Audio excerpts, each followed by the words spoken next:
개를 데리고 다니는 부인.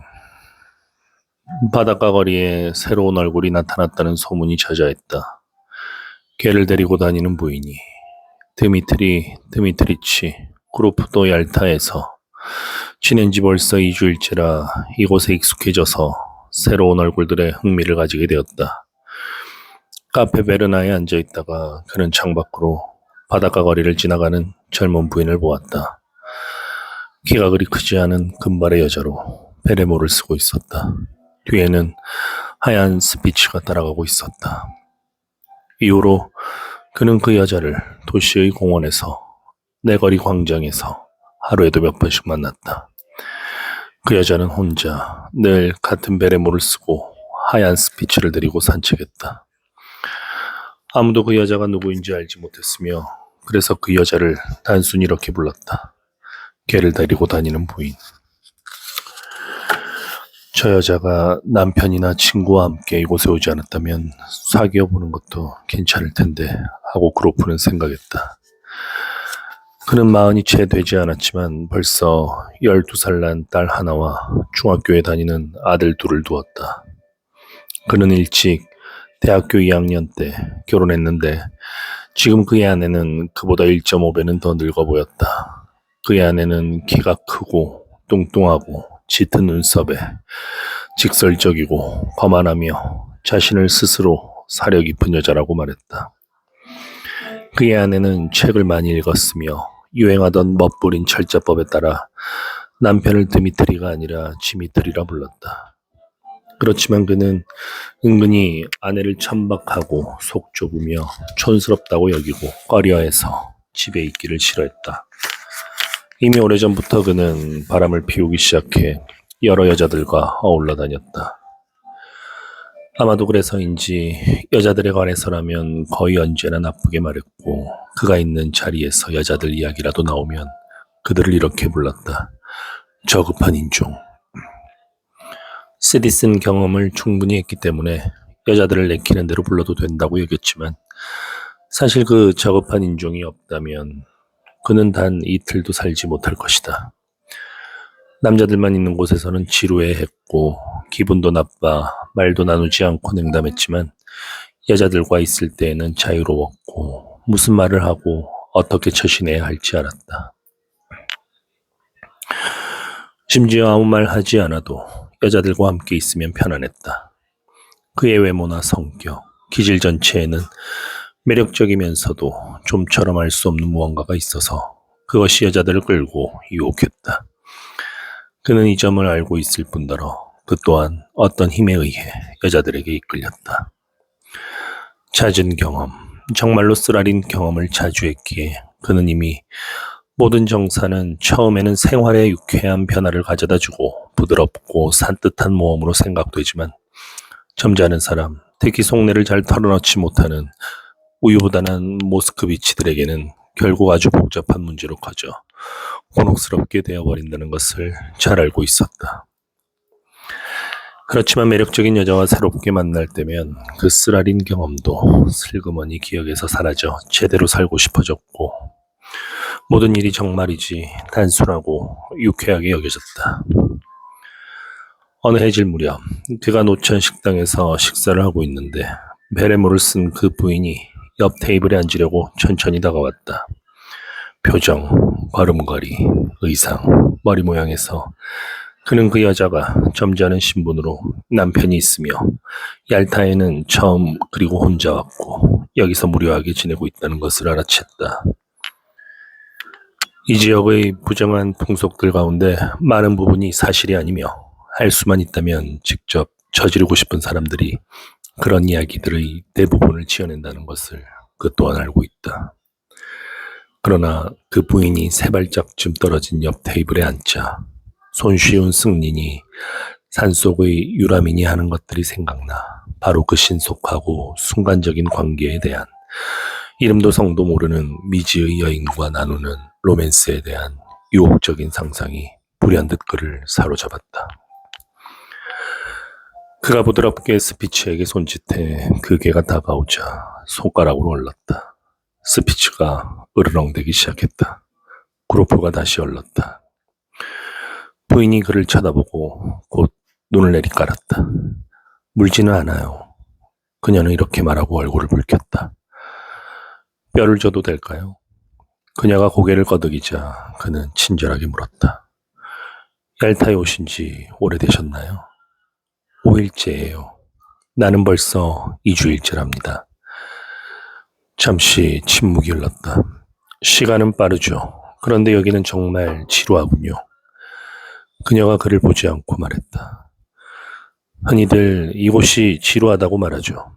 벨류프나 치지드라 같은 곳에서는 전혀 지루한 줄 모르고 살던 사람도 이곳에 오면 아, 지루해.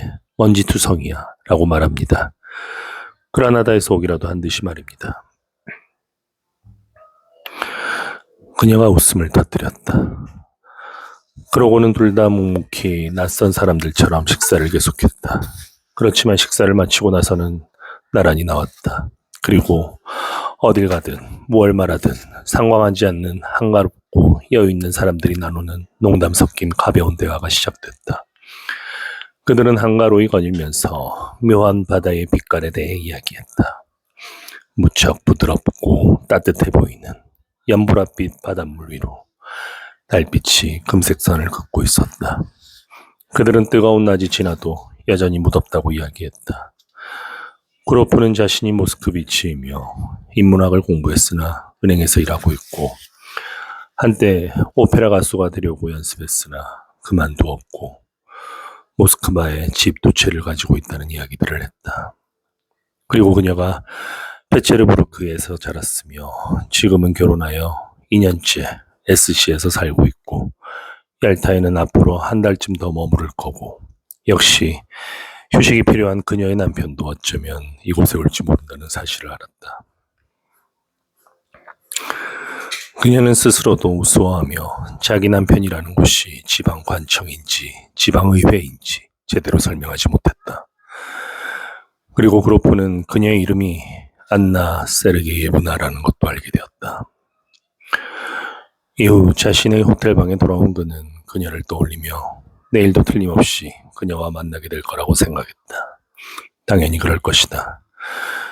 침대에 누워 그는 그녀가 바로 얼마 전까지만 해도 자기 그의 딸과 마찬가지로 여학생이어서 학교에 다녔을 일을 상상했다. 그녀가 웃을 때나 낯선 사람과 이야기할 때 무척이나 수줍어하고 어색해하던 것을 상기했다. 분명히 세상에 태어나서 처음으로 그녀가 사람들이 뒤를 따라다니며 쳐다보고 그녀로서는 전혀 추측할 수 없는 은근한 목적을 가지고 말을 걸어오는 환경에 처해 있다고 생각했다. 뭐해? 그리고 그녀의 가늘고 연약한 목과 아름다운 회색 눈동자를 떠올렸다. 그 여자에겐 어쩐지 애틋한 데가 있어. 이렇게 생각하고 잠이 들었다. 알고 지낸 지 일주일이 지났다. 휴일이었다. 방은 무더웠고 거리에는 회오리 바람이 불어 먼지가 일고 벗겨진 모자가 굴러다녔다. 하루 종일 목이 말라 그로프는 자주 카페에 들러 안나 세르게예브나에게 시럽을 탄 물이나 아이스크림을 권했다. 견디기 힘든 날이었다. 저녁이 되어 바람이 좀 잦아들자 그들은 기선이 들어오는 것을 보기 위해 방파제로 나갔다. 부두는 꽃다발을 들고 누군가를 마중 나온 사람들로 붐비었다. 세련된 얄타 사람들의 두 가지 특징, 중년의 부인들이 젊게 차려입고 장군들이 많은 것이 특히 눈에 띄었다. 파도가 심해 기선에 늦게 해가 진 뒤에야 도착했다. 게다가 부두에 대기 위해 방향을 돌리는데도 한참이나 걸렸다. 안나 세르게예브나는 마치 아는 사람이라도 찾는 것처럼 손잡이가 달린 안경으로 기선과 승객을 바라보다가 눈을 반짝이며 그로프에게 말을 걸었다. 그녀는 말이 많아져서 엉뚱한 질문들을 퍼붓고는 곧 무엇을 물었는지 잊어버렸다. 그러다가 혼잡한 사람들 속에서 손잡이가 달린 안경을 잃어버렸다. 법석대던 군중들이 흩어지고 얼굴이 보이지 않을 정도로 어두워지고 바람도 완전히 잦아들었으나 그로프와 안나 세르게예브나는 아직 기선에서 내리지 않은 누군가를 기다리는 듯 그대로 서 있었다. 안나 세르게이 예브나는 이제 그로프를 보지 않고 아무 말 없이 꽃향기를 맡고 있었다. 저녁이 되니까 날씨가 좀 나아졌군요. 그가 말했다. 이제 우리 어디로 갈까요? 마차라도 탈까요? 그녀는 아무 대답도 하지 않았다. 그는 그녀를 뚫어지게 바라보다가 갑자기 그녀를 껴안고 입을 맞추었다. 물기 머금은 꽃향기가 그를 감쌌다. 그러다 누가 보고 있지 않나 해서 흠칫 주위를 둘러보았다. 당신 방으로 갑시다. 그는 조용히 속삭였다. 그리고 두 사람은 빠르게 걸었다. 그녀의 호텔 방은 무더웠고 그녀가 일본 상점에서 산 향수 냄새가 났다. 그로프는 새삼스레 그녀를 바라보며 이런 만남도 다 있군 하고 생각했다. 그가 지닌 기억 속에는 사랑 때문에 즐거워하고 비록 짧았을 망정 행복했다며 그에게 고마워하는 편안하고 선량한 여인들이 있는가 하면 사랑에 진실하지 않은 여자들도 있었다. 그들은 수다스럽고 가식적이며 히스테릭하고 이건 사랑이나 열정이 아닌 고상한 무엇이라는 듯한 표정을 짓는 이를테면 그의 아내와 같은 여자들이었다. 그런가 하면 삶이 줄 수 있는 것보다 더 많은 것을 얻어내기 위해 탐욕스러운 표정과 집요한 욕구를 언뜻 드러내는 두세 명의 매우 아름답지만 차가운 여자들에 대한 기억도 있는데 그들은 이제 나이가 들어 변덕스럽고 분별력도 없으며 억지나 부리는 천박한 여자들이 되었다. 그 여자들에 대한 관심이 식자 그들의 아름다움은 오히려 역겹게 느껴졌고 심지어 그들의 속옷을 장식하고 있는 레이스조차 비늘처럼 여겨졌다.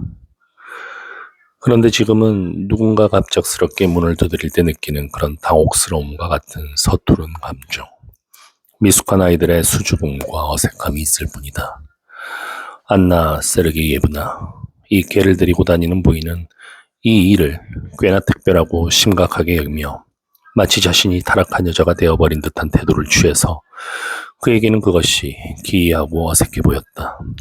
그녀는 낙담하고 풀이 죽은 표정으로 얼굴 양옆으로 긴 머리카락을 애처롭게 늘어뜨린 채 우울한 생각에 잠겨 있어 마치 옛 그림에 나오는 죄 많은 여인처럼 보였다.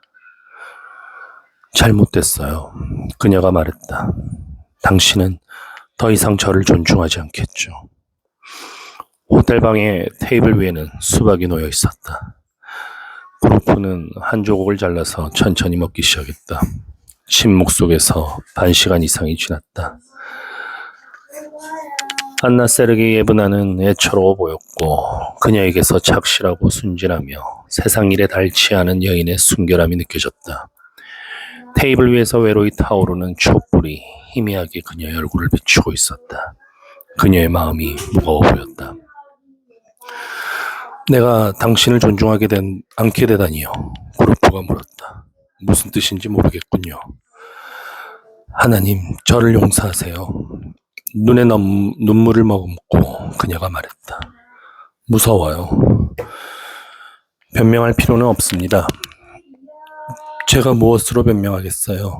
저는 천하고 나쁜 여자인걸요. 저 자신을 경멸하는데 뭘 변명하겠어요. 저는 남편이 아니라 저 자신을 배반한 거예요. 지금뿐 아니라 이미 오래전부터 그랬죠. 제 남편, 그래요. 정직하고 선량한 사람이죠. 하지만 노예인걸요. 그 사람이 무슨 일을 어떻게 하는지 저는 몰라요. 하지만 그 사람이 노예 같은 사람이라는 것만은 알죠. 그 사람하고 결혼할 때 저는 20살이었어요. 저는 호기심이 강했고 더 나은 무언가를 바랐죠. 그래, 다른 삶이 있을 거야 하고 스스로에게 말하곤 했죠. 제대로 살아보고 싶었어요. 제대로. 호기심이 저를 괴롭혔어요. 당신은 이해하지 못하시겠죠. 하지만 맹세코 저는 더는 견딜 수가 없어. 무슨 일이라도 벌일 것 같아. 어떻게 할 수 없어. 남편에게 아프다고 말하고 이곳에 온 거예요. 여기서 정신없이 미친 듯 걸어 다녔죠. 보세요. 저는 저속하고 타락한 여자가 되어버렸어요. 누구나 경멸해도 되는 그런 여자가. 그루프는 이내 듣는 일이 지루해졌다. 이 자리에 어울리지 않는 갑작스러운 참회, 그리고 그 순진한 말투가 그를 짜증나게 했다. 눈에 눈물이 괴어 있지 않았다면 그녀가 실없는 소리를 하거나 연기를 하고 있다고 생각했을 것이다. 당신이 뭘 바라는지 이해할 수가 없군. 그가 나지막이 말했다. 그녀는 그의 가슴에 얼굴을 묻고 매달렸다. 믿어주세요. 저를 믿어주세요, 제발. 그녀가 이어서 말했다. 저는 정직하고 깨끗한 생활이 좋아요. 타락은 정말 싫어요. 제가 지금 뭘 하고 있는지 저 자신도 모르겠어요. 귀신에 올렸다는 말이 있죠. 제가 지금 그래요. 귀신에게 올렸어요. 그만 됐어. 그가 웅얼거렸다. 그는 그녀의 움직이지 않는 겁에 질린 눈동자를 바라보고 그녀에게 입을 맞추며 조용하고 부드러운 말로 달랬다. 그녀는 점차 평정을 되찾더니 다시 쾌활해졌다. 두 사람은 함께 소리내어 웃기도 했다. 잠시 뒤 그들은 밖으로 나왔다. 바닷가 거리에는 아무도 없었고 사이프러스가 우거진 번화가는 죽은 듯 조용했으며 바다에서는 여전히 파도치는 소리가 났다. 고깃배 한 척이 물결에 흔들리고 그 위에서 작은 등불이 졸린 듯 깜빡거렸다. 그들은 마차를 찾아 타고 오레안다로 향했다. 나는 조금 전 아래층 로비에서 당신의 성을 알았소. 흑판에 폰 디데리치라 써있더군. 남편이 독일 사람이요? 그루프가 말했다. 아니요, 그 사람 할아버지가 아마 독일인이었을 거예요. 그 사람은 정교도예요. 오레안다에 도착한 두 사람은 교회당에서 멀리 떨어지지 않은 벤치에 앉아 바다를 내려다보며 말이 없었다. 새벽 안개 속에서 어렴풋이 얄타가 보이고 산 정상에는 흰구름이 걸려 있었다. 나뭇잎 하나 흔들리지 않았고 매미들이 울고 있었다. 아래에서 들려오는 단조롭고 공허한 바닷소리가 우리 모두를 기다리는 영원한 잠, 평온에 대해 말하고 있었다. 그렇게 아래에서는 바닷소리가 이곳에 아직 얄타도 오레안다도 없었던 때는 울렸고 지금도 울리고 있고 우리가 없어진 후에도 똑같이 무심하고 공허하게 울릴 것이다. 어쩌면 바로 이 변화 없음에 우리 개개인의 삶과 죽음에 대한 완전한 무관심에 우리의 영원한 구원에 관한 지상의 끊임없는 삶의 움직임에 관한 완성을 향한 부단한 움직임에 관한 비밀이 담겨 있는지도 모른다. 바다와 산과 구름과 넓은 하늘이 펼치는 신비로운 풍경 속에서 여명을 받아 더욱 아름답고 편안하고 매혹적으로 보이는 젊은 여자와 나란히 앉아 그루프는 이런 생각을 했다. 사실 잘 생각해보면 이 세상의 모든 것은 얼마나 아름다운가. 우리가 존재의 고결한 목적과 자신의 인간적 가치도 잊은 채 생각하고 행하는 것을 제외한 모든 것이. 아마도 야경꾼인 듯한 어떤 사람이 다가와 그들을 잠시 쳐다보고는 사라졌다. 이 사소한 일도 신비롭고 아름답게 여겨졌다. 아침 빛이 밝아 이미 불을 끈 페오도시아에서 온 기선이 보였다. 불에 아침 이슬이 맺혔네요. 침묵을 깨며 그녀가 말했다. 이제 그만 갑시다. 그들은 얄타로 돌아왔다.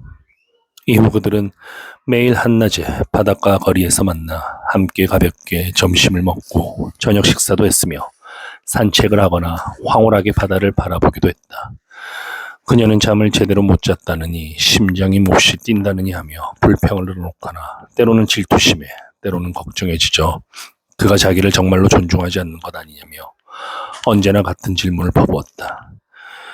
그리고 그는 가로수길에서나 공원에서 근처에 사람이 없을 때면 자주 갑자기 그녀를 끌어안고 열정적으로 키스했다. 누가 보고 있지는 않나 하는 조바심 속에서 나누는 대낮의 키스, 더위, 바다 냄새.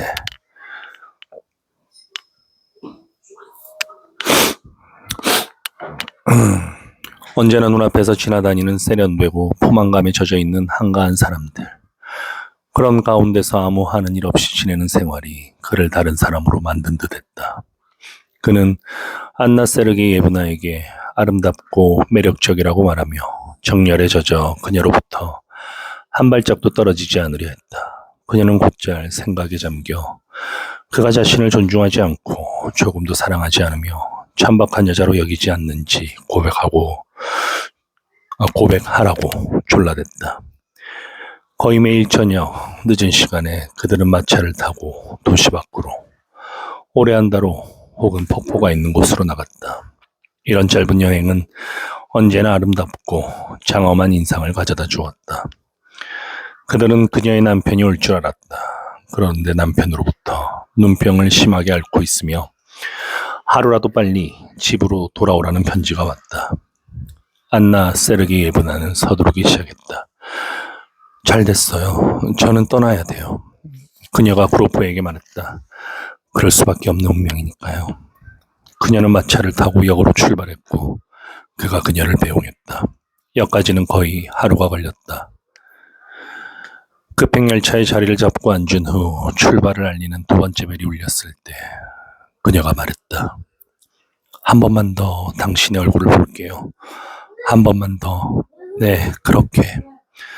그녀는 울지 않았으나 마치 아픈 사람처럼 우울해 보였다. 그녀의 얼굴이 떨렸다. 당신을 생각하게 될 거예요. 잊지 못할 거예요. 그녀가 말했다. 안녕히 계세요. 잘 지내시길 빌겠어요. 제가 좋은 기억으로 남길 바랍니다. 우리는 영원히 헤어지는군요. 하기야 그래야 하겠죠. 다시 만나서는 안 되니까. 그럼 안녕히 계세요. 기차는 빠르게 떠났고 그 불빛도 곧 사라졌다. 잠시 뒤에는 기차 소리도 들리지 않았다. 마치 이 달콤한 몰두, 이 혼란에서 조금이라도 빨리 벗어나라고 모든 것이 일부러 꾸며진 듯했다. 플랫폼에 올라남아 어둠 속을 응시하던 그루프는 귀뚜라미 우는 소리와 전선이 윙윙거리는 소리를 듣자 잠에서 막 깨어난 듯했다. 자신의 인생에 또 하나의 진기한 사건이 있었고 그것도 이미 끝나 이제는 추억으로 남았다는 생각이 들었다. 그는 마음이 흔들리고 쓸쓸했으며 가벼운 후회를 했다.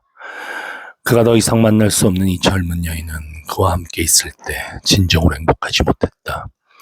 그가 그녀에게 친절했고 또 애정을 보였지만 그래도 그의 태도에는, 그의 목소리와 애모에는 행운을 잡은 거의 2배나 나이가 많은 사내의 가벼운 조소와 거친 오만의 그림자가 깔려 있었던 것이다.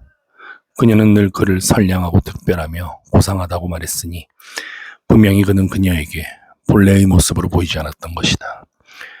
그러니까 무의식 중에 그녀를 속인 셈이다. 이제 정거장에서는 가을 냄새가 났고 밤은 쌀쌀했다. 나도 북부로 돌아갈 때가 됐군. 그루프는 플랫폼을 나오면서 생각했다. 돌아갈 때가 됐어. 모스크바의 집은 이미 겨울 채비를 해서 난로를 뗐고 아이들이 학교에 갈 준비를 하고 차를 마시는 아침이면 아직 어두워서 유모가 잠깐씩 불을 밝혀야 했다. 이미 얼음이 얼기 시작했다.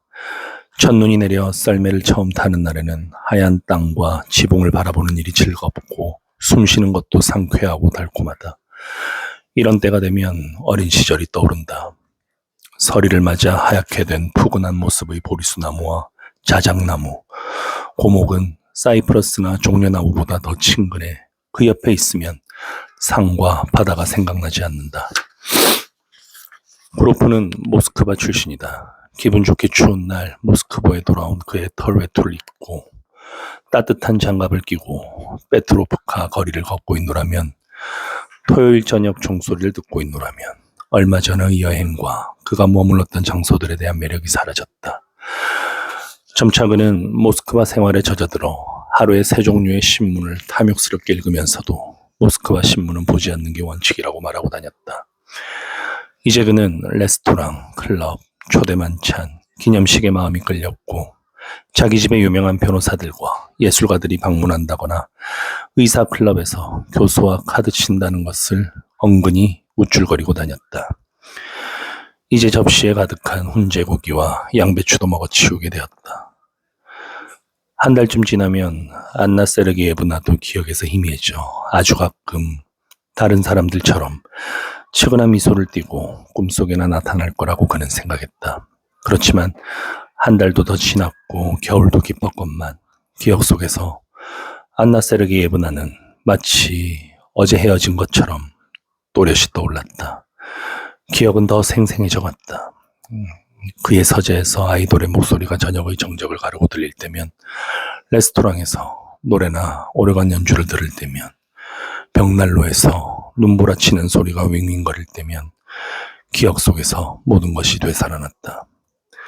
방파제에 갔던 일과 새벽 안개 속의 산과 페오도시아에서 온 기성과 입맞춤이, 그는 한참이나 방 안을 서성거리며 그때를 떠올리고 미소 짓곤 했는데, 그러다 회상은 공상으로 바뀌어 과거의 일이 상상 속에서 미래의 일로 혼동되곤 하였다. 안나 세르게예브나가 꿈에 나타나는 게 아니라 그림자처럼 어디든 그를 따라다녔고 사로잡았다. 눈을 감으면 그녀가 생생하게 보였다. 이전보다 더 아름다웠고 젊었으며 사랑스러웠다. 그 자신도 얄타에 머물 때보다 멋진 듯했다.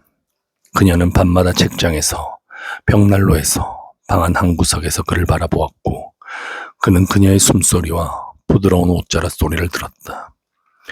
그는 거리에서 여자들을 쳐다보며 그녀를 닮은 여자가 없나 찾곤 하였다.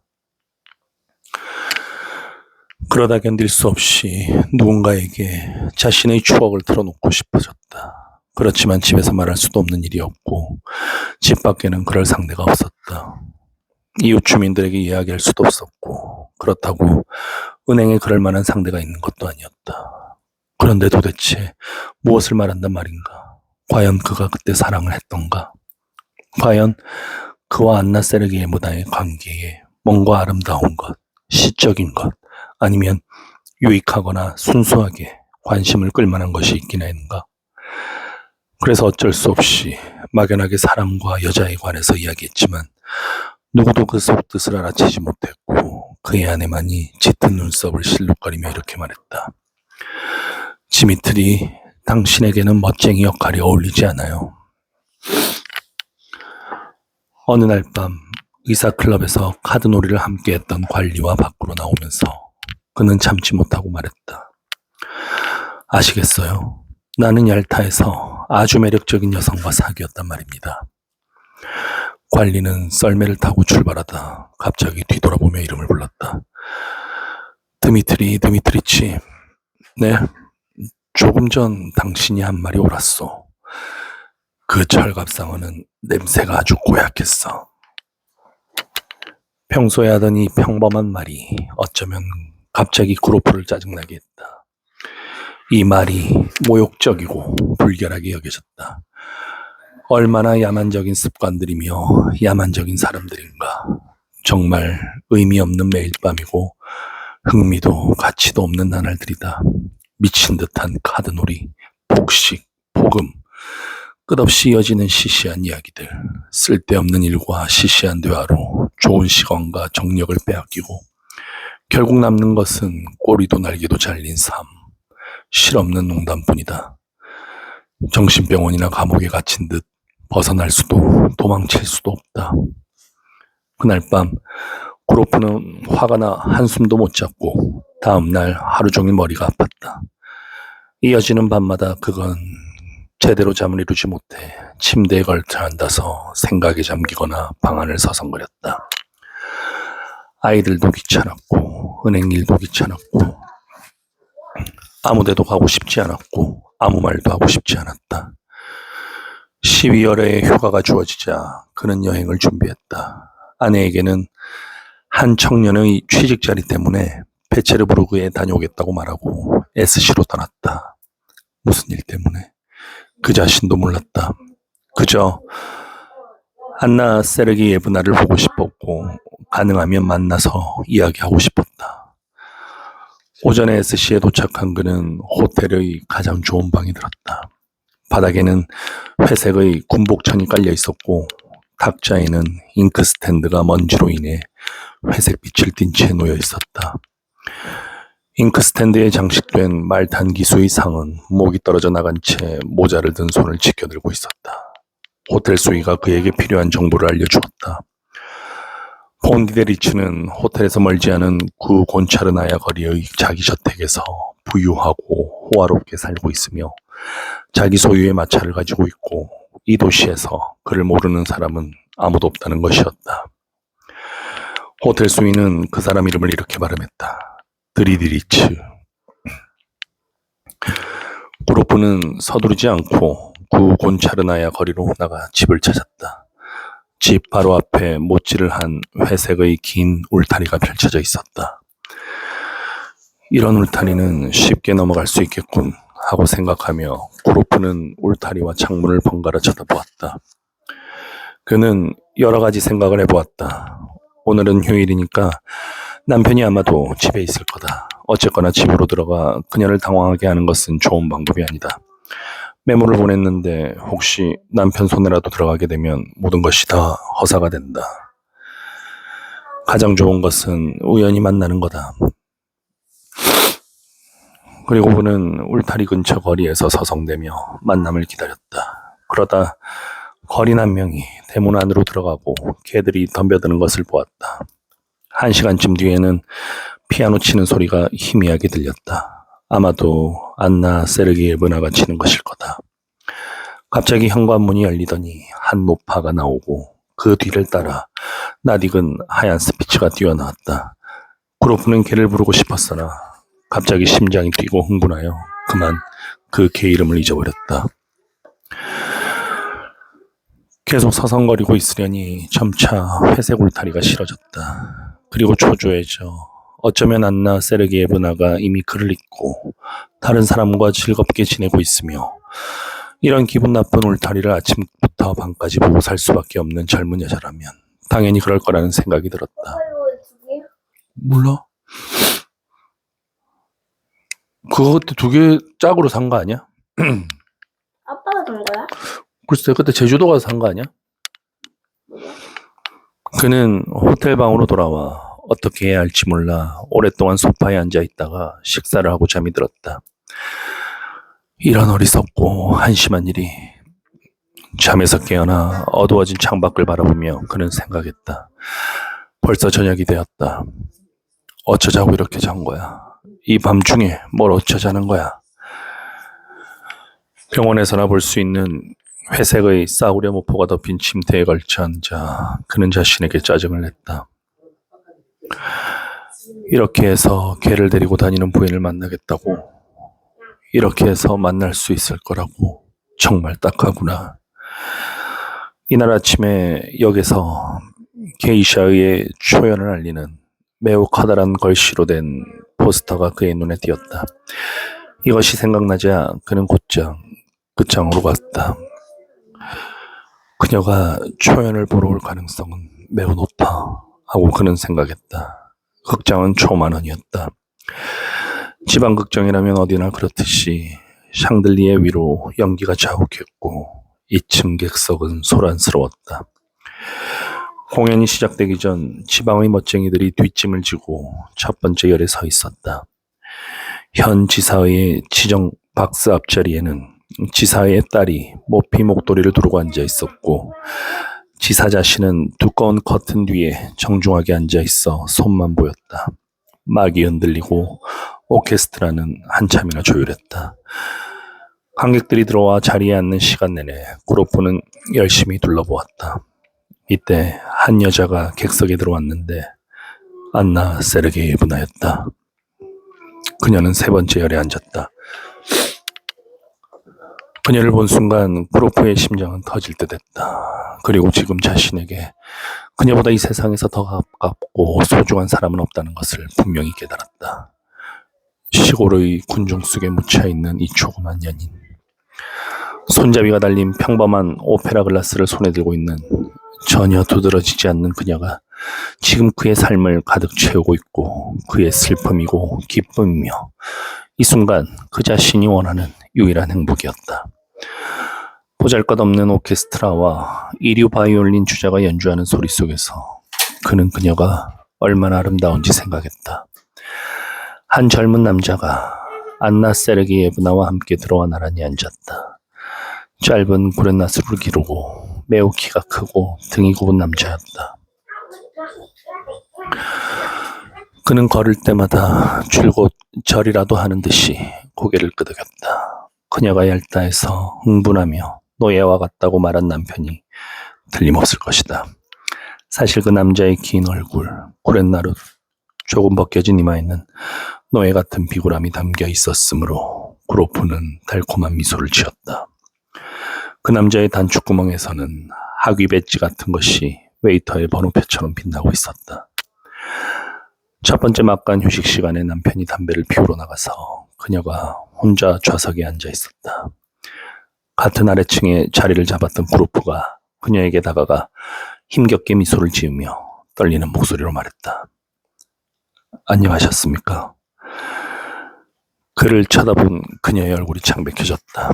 다시 한번 눈을 못 믿겠다는 듯이 두려움에 떨며 쳐다보았다. 그리고 기절이라도 할까봐 두 손으로 부채와 오페라 글라스를 꽉 쥐었다. 두 사람 다 말이 없었다. 그녀는 앉아 있었고 그는 서 있었다. 당황하는 그녀의 모습에 놀란 그가 미처 옆자리에 앉을 생각을 못했던 것이다. 바이올린과 플루트가 조율을 하기 시작했다. 모든 사람이 주시하는 듯한 느낌이 들어 흠칫 놀랐다. 바로 그때 그녀가 일어나 빠르게 출구 쪽으로 걸어갔다. 그는 그녀의 뒤를 따라갔다. 두 사람은 공연히 복도와 계단을 올라갔다 내려갔다 했다. 그들의 눈앞으로 법관 복장을 한 사람들, 교사 복장을 한 사람들, 공무원 복장을 한 사람들이 스쳐 지나쳤다. 그들은 모두 배지를 달고 있었다. 그리고 부인들과 걸어놓은 모피의 외투들이 스쳐 지나쳤다. 스며든 바람에 담배 냄새가 퍼졌다. 심장이 심하게 뛰면서 구로프는 생각했다.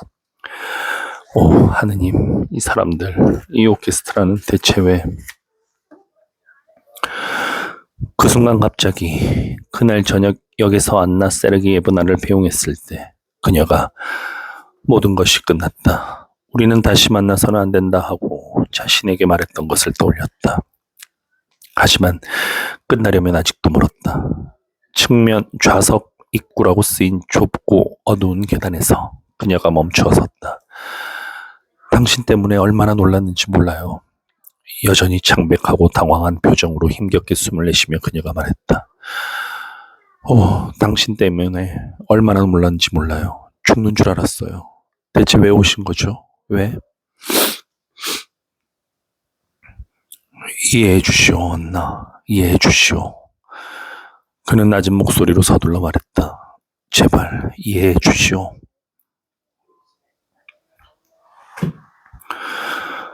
그녀는 그를 두려움과 애원과 사랑이 뒤섞인 시선으로 쳐다보았다.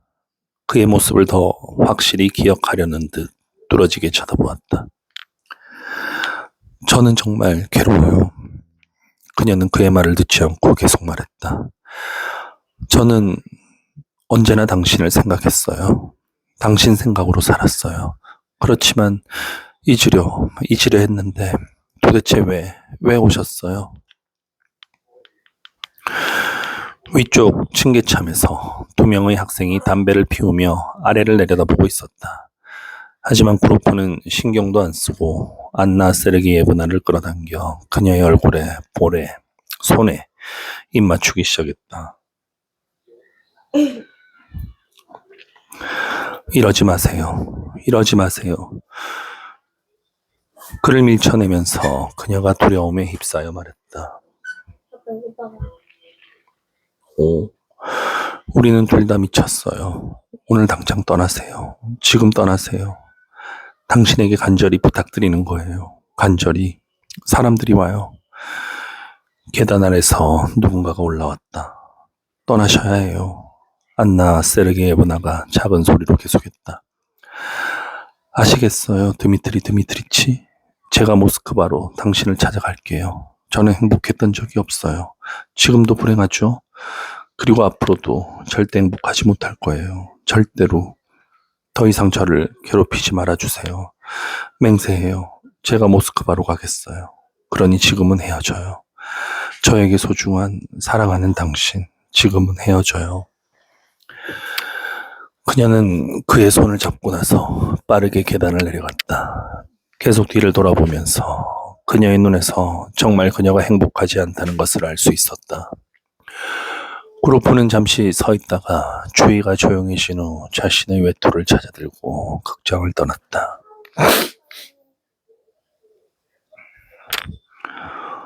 안나 세르게예브나는 모스크바로 그를 찾아왔다. 두세 달에 한 번 그녀는 남편에게 자신의 부인병 때문에 대학병원에 간다면서 SC를 떠났다. 남편은 반신반의했다. 모스크바에 도착하면 슬라비안스키 바자르에 묵으며 곧장 구로프에게 빨간 모자를 쓴 사람을 보냈다. 그러면 구로프가 그녀를 만나러 갔다. 뭐 발랐어? 입술에 뭐 발랐네. 이거 이 채팅 너무 거 아니야? 거야? 네 거도 있어? 이거 하나 있어. 오빠도 한 개 있고, 오빠도 네거 있고. 오빠는 코피 났고. 막 그리는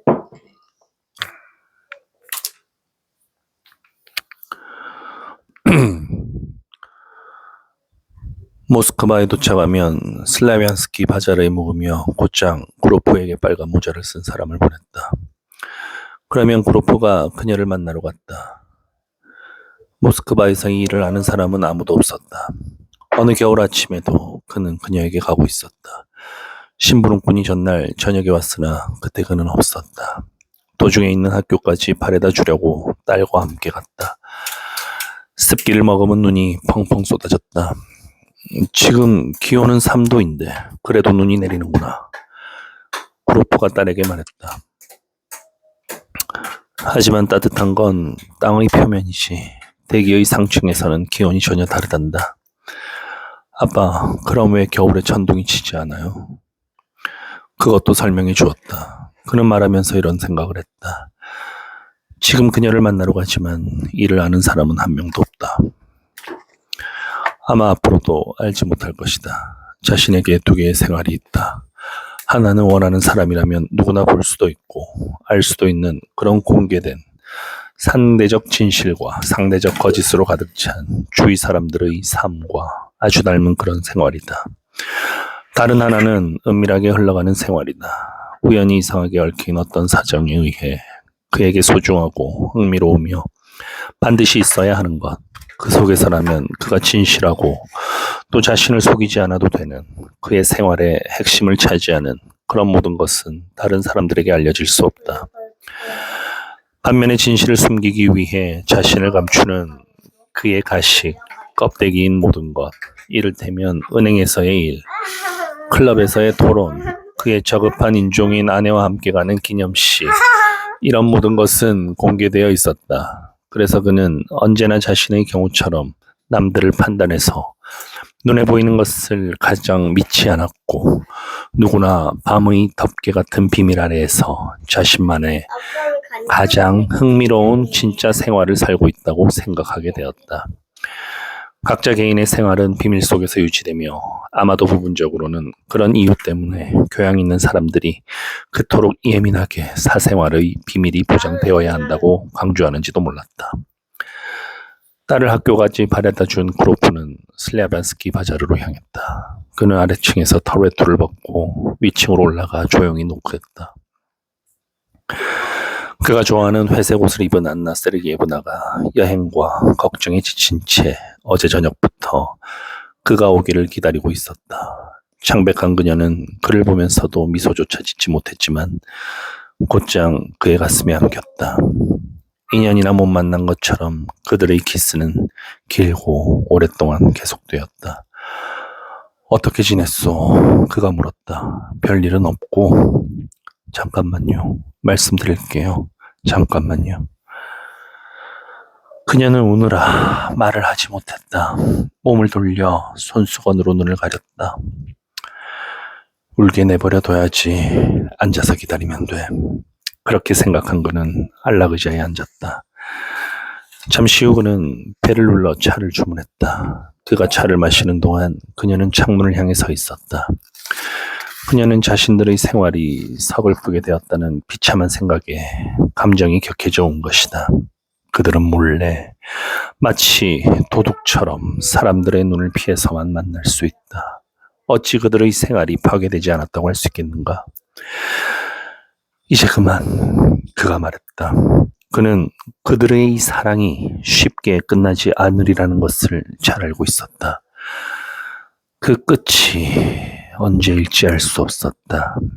안나 세르기 예브나가 그에게 점점 더 애착을 갖고 그를 열렬히 사랑했기에 그녀에게 이 모든 것이 언젠가 끝나게 될 거라는 말조차 할 수 없었다.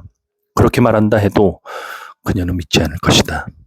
그는 그녀에게 다가가 위로하고 기분을 바꿔줄 생각으로 그녀의 어깨에 손을 올렸다. 그러다 거울에 비친 자신의 모습을 보게 되었다. 머리가 이미 새기 시작했다. 최근 갑자기 더 나이 들어 보이고 추해진 자신의 모습이 낯설게 느껴졌다. 손을 얹어놓은 그녀의 따뜻한 어깨가 떨고 있었다. 아직은 무척 따뜻하고 아름답지만 분명히 곧 자신의 삶처럼 시들고 바래질 이 생명에 그는 연민을 느꼈다. 도대체 왜 그녀는 그를 그토록 사랑하는가? 그는 언제나 여자들에게 본래 모습으로 보이지 않았다. 여자들은 그 자체가 아니라 자신들이 상상으로 만들어 놓은 평생 간절히 원하던 그런 사람으로 그를 사랑했다. 그런데 자신들의 이런 실수를 알아차리고도 그들은 여전히 그를 사랑했다. 그리고 그들 중 누구도 그로 인해 행복하지 않았다. 흐르는 시간 속에서 그는 사귀고 가까워지고 헤어졌지만 한 번도 사랑한 적은 없었다. 다른 것은 몰라도 사랑만은 없었다. 아빠 그 뭐야? 그런데 지금 입에 들고 있는 거 담배야? 아니 이거 마이크. 마이크? 그런데 지금 그의 머리가 새기 시작한 지금 그는 진심으로 사랑하게 되었다. 태어나서 처음으로. 안나 세르게예브나와는 그는 아주 가깝고 친밀한 사람처럼 남편과 아내처럼 절친한 친구처럼 서로를 사랑했다. 그들은 서로를 운명이 맺어준 상대로 여겼다. 그가 왜 결혼을 했고 그녀가 왜 결혼을 했는지 이해할 수가 없었다. 마치 두 마리의 암수 철새가 잡혀 각기 다른 세장에서 길러지는 것 같았다. 그들은 과거에 부끄러웠던 일들, 현재 일어나는 일들을 서로 용서했다. 그리고 이 사랑이 자신들을 바꿔놓았음을 느꼈다. 예전에 그는 슬플 때면 머리에 떠오르는 온갖 논리로 자신을 위로했다. 하지만 이제는 논리를 따지지 않고 깊이 공감한다. 진실하고 솔직하고 싶을 따름이다. 그만 울어요, 내 사랑. 그가 말했다. 그만 됐어요. 이제 얘기 좀 합시다. 뭐든 생각해 봅시다. 그들은 남의 눈을 피해야 하고 속여야 하며 서로 다른 도시에서 살며 자주 만날 수 없는 이런 처지에서 어떻게 벗어날 수 있을까에 대해 오랫동안 이야기하고 또 이야기했다. 어떻게 하면 이 견딜 수 없는 굴레에서 벗어날 것인가? 어떻게 하면 그는 머리를 감싸고 물었다. 어떻게 하면 좀 더 있으면 해결책을 찾을 수 있을 것이고 그때는 새롭고 멋진 생활이 시작될 거라고 여겼다. 그렇지만 두 사람은 그 끝이 아직 멀고 멀어 이제야 겨우 아주 복잡하고 어려운 일이 시작됐다는 것을 잘 알고 있었다. 개를 데리고 다니는 부인 여기까지 읽겠습니다.